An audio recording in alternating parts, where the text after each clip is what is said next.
प्रणाम मित्रों। आज के लगभग सारे अखबार एक बड़ी गंभीर खबर से, एक बड़ी चिंताजनक बात से, समाचार से भरे हुए हैं। कुछ वर्ष पहले कन्वर्ट हुए एक व्यक्ति ने, भारत में केवल एक व्यक्ति ने 1000 हिंदुओं का मतांतरण कराया। संभव है कि प्रेस बहुत हंगामा कर रहा हो और 200-500 के 1000 बना दिए हों। आज ये न्यूज़ काफ़ी चली, कल भी टीवी पर इसकी चर्चा थी और एक आध दो दिन गंभीर चर्चा होगी। फिर कुछ दिन बाद ये टीवी के मुख्य चैनलों से, अखबारों से गायब हो जाएगी। ये जो हो हल्ला है, हाय हत्या है, एक क्षणिक आवेश है, दूध का झाग कुछ देर उबला और बैठ गया। आज से लगभग ये 80s की बात है। मीनाक्षीपुरम में धर्मांतरण हुआ था और बड़ा गंभीर विषय बना था,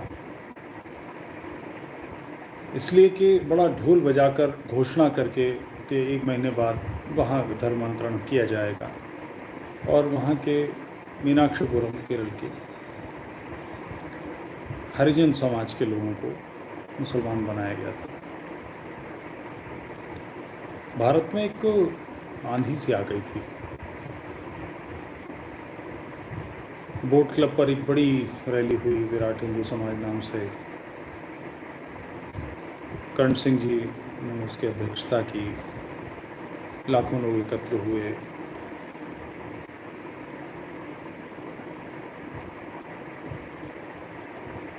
धर्मांतरण रोकने के लिए विश्व हिंदू परिषद ने एक प्लान बनाया और उसके लिए एक फंड इकट्ठा करने की बात हुई।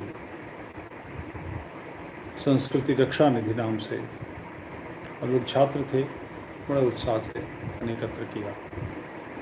केंद्र की 5 करोड़ की निधि और प्रांतीय कुछ राशि 5 करोड़ की एकत्र होनी थी, जिससे ये सारा धन, जिसके ब्याज से शुद्धियाँ करनी थी। मुझे नहीं पता उसका क्या हुआ। मीनाक्षीपुरम में आज से 80s का मतलब समझिए 30, 35, 36, 37 साल पुराना वाक़या। उस समय क्षणिक चेतना आई, असुविधा हुई, फिर बात समाप्त हो गई। अब फिर इस बीच में और भी ऐसी घटनाएं हुई। केरल आज बहुत बड़ी समस्या बना हुआ है। मीनाक्षीपुरम जैसे जाने कितने धन भ्रष्ट करने के कार्य हुए। असम में ये हो रहा है, बंगाल में ये हो रहा है, बिहार में हो रहा है, और अब पता लग रहा है कि ये तो नोएडा इसका केंद्र बना हुआ है।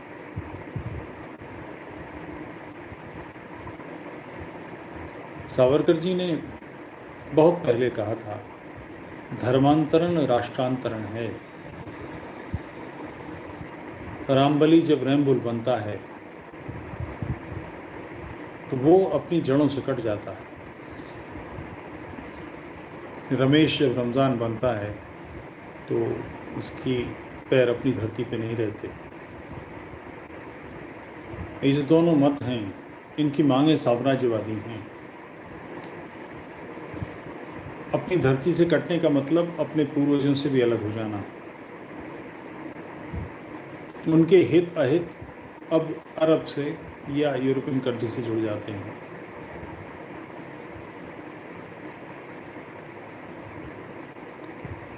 ये जो 7 सिस्टर्स हैं, मेघालय, अरुणाचल, त्रिपुरा, असम, नागालैंड, मिजोरम, एक और नाम कोई छूट रहा है मुझसे। यहाँ जो समस्या है वो इन दोनों की संवेद समस्या है। ईसाइयों ने बड़े पैमाने पर, चर्चेज ने वहाँ धर्मांतरण किए। मिजोरम की, नागालैंड की जो समस्या है वो मूलतः ईसाई समस्या है। उसको छिपा कर बताया जाता है, मगर वस्तुतः वो इस्लामी ईसाई समस्या है। इसी तरह से असम की समस्या इस्लामी समस्या है। यह हमारे आचार्य जानते थे। ऋषि देवल की जो स्मृति है, देवल स्मृति, उसमें शुद्धियों के वर्णन है, कैसे अराष्ट्रीय लोगों को राष्ट्रीय बनाया जाए, उनके संस्कार कैसे किए जाएं। हम इस बात को बिल्कुल भूल गए हैं, बिल्कुल हमको ध्यान नहीं है।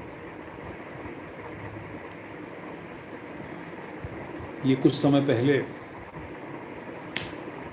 100-125 साल पहले, जिसे आज पाकिस्तान जाना जाता है, 47वीं तो अलग हुआ है, उससे पहले काफ़ी बड़े क्षेत्र में हिंदू थे। थर पारकर ज़िला सिंध का एक ज़िला है, पाकिस्तान में है, वो लंबे अरसे तक हिंदू बहुल था। चिटगोंग बांग्लादेश का एक ज़िला, अभी भी पहाड़ी क्षेत्रों में तो वहाँ आज भी बौद्ध और हिंदू अधिक हैं। इसी तरह के धर्मांतरणों ने इन सारे क्षेत्रों में हिंदुओं को कमज़ोर किया, और उसका परिणाम, जब ऐसी स्थिति आ गई कि वो ताल ठोक सकते थे, तो उन्होंने ताल ठोकी और कहा कि हम आपके साथ नहीं रहते। इसी तरह से कुछ 100 साल पहले अफगानिस्तान धर्मांतरण हुआ था। महमूद गजनवी के इतिहासकार ने लिखा है कि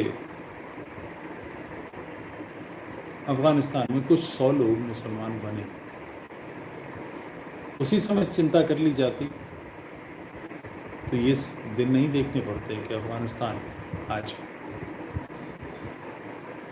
कट्टर इस्लामी राष्ट्र बन गया। किसी को ये कहना, कोई ये कह सकता है कि मुसलमान बनने से क्या अंतर पड़ता है? अंतर पड़ता है,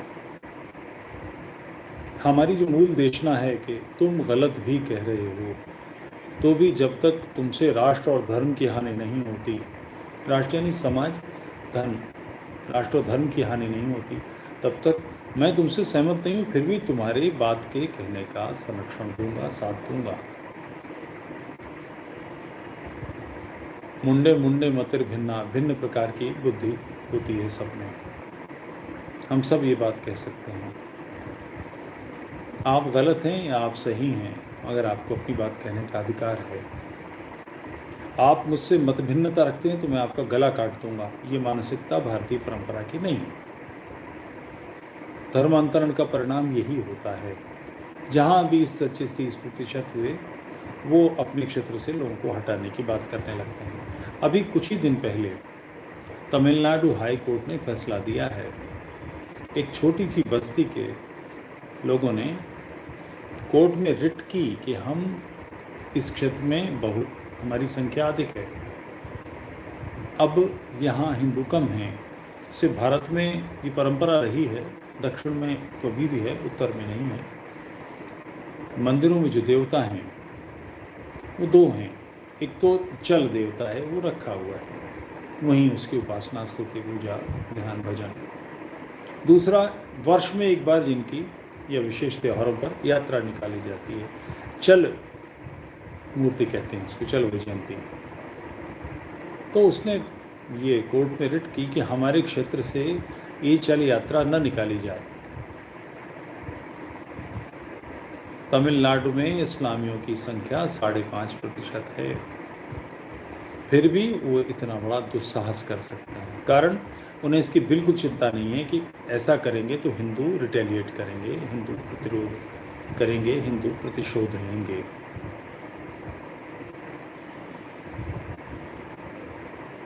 ग़ज़वा हिंद एक ऐतिहासिक सपना है, मोहम्मद का सपना।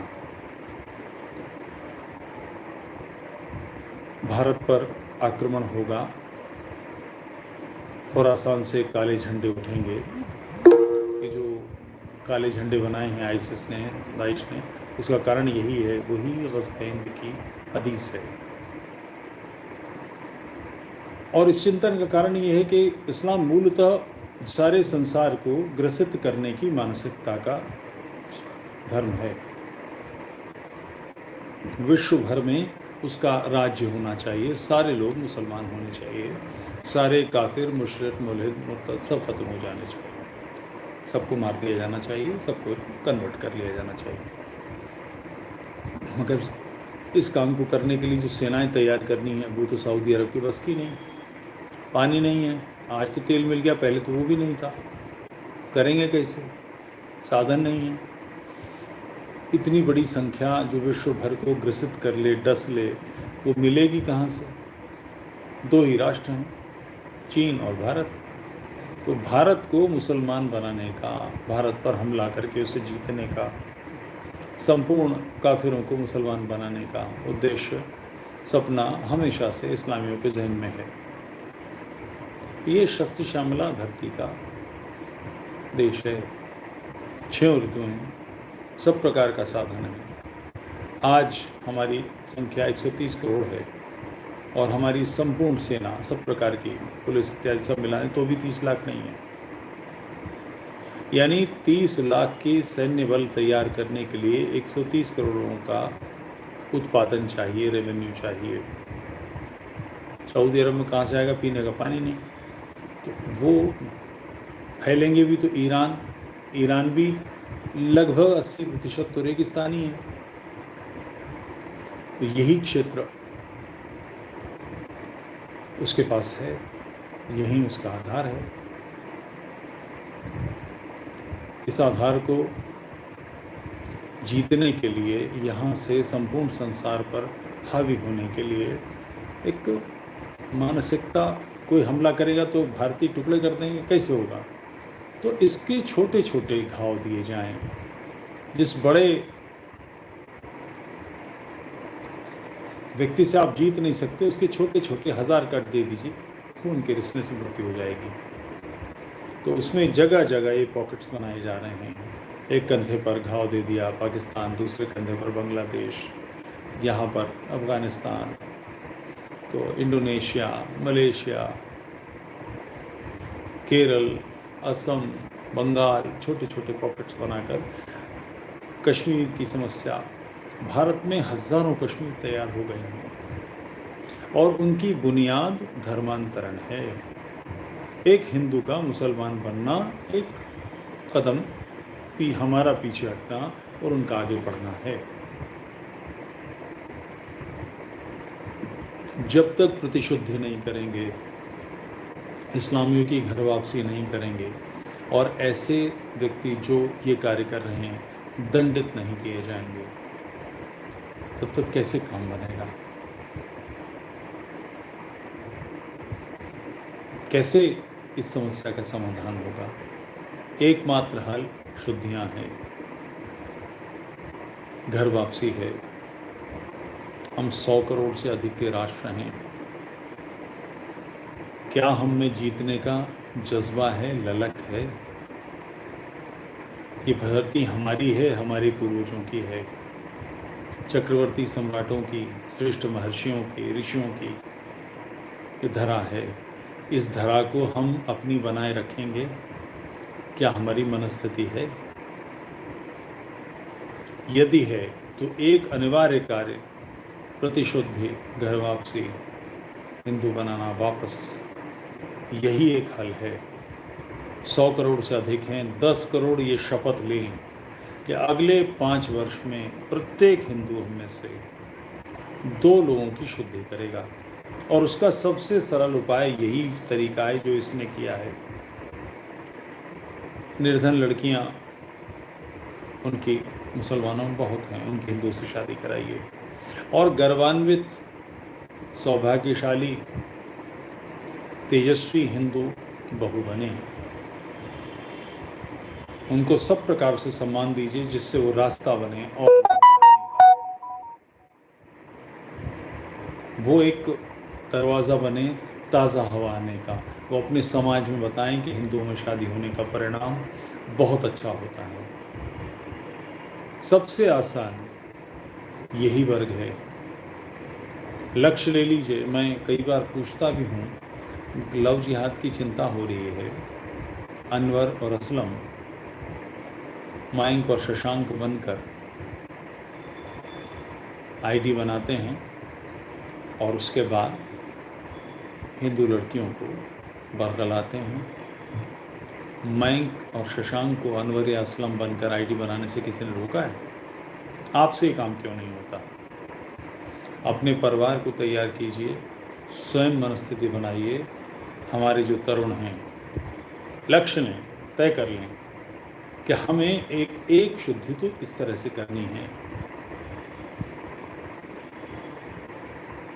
और ये कार्य करेंगे तो दबाव आएगा, प्रहार होगा और उसकी आवश्यकता पड़ेगी, लोहा लेना पड़ेगा। तो ये प्रश्न स्वयं से पूछिए, मुझे उत्तर मत दीजिए। स्वयं से पूछिए कि आपके पास लोहा लेने के लिए लोहा है? इसकी तैयारी कीजिए। एकमात्र हल है और ये अंतिम लड़ाई है। ये राष्ट्र के पास दूसरा अवसर नहीं है। संपूर्ण विश्व में हम खिसकते खिसकते खिसकते अब भारत में सिमट गए हैं। 9 राज्यों में हम अल्पसंख्यक हो गए हैं। बहुसंख्यक हों ये बहुत आसान है, क्योंकि जिन लोगों की शुद्धियाँ होनी हैं उन्हें ध्यान है कि वो किस वर्ग से, किस जाति से धर्म भ्रष्ट हुए थे। उनके मन में ललक है। हम जिस क्षेत्र में जहाँ मैं रहता हूँ, इस क्षेत्र में 60-84 है। 60 गांव सिसोदिया राजपूतों के और 84 गांव चौहानों के। विश्व हिंदू परिषद के उस समय के अध्यक्ष उदयपुर के महाराणा भगवंत सिंह यहाँ आए थे। बूढ़े बूढ़े लोग उनके पैरों में सर रख के रोए, दाढ़ियाँ भीग गई। महाराज हमें ले लीजिए, हम आपसे बिछड़ गए हैं। 3 गांव वापस आ सकते हो। सबसे आसान है। आज भी वो राणा लिखते हैं, पवार लिखते हैं, चौहान लिखते हैं।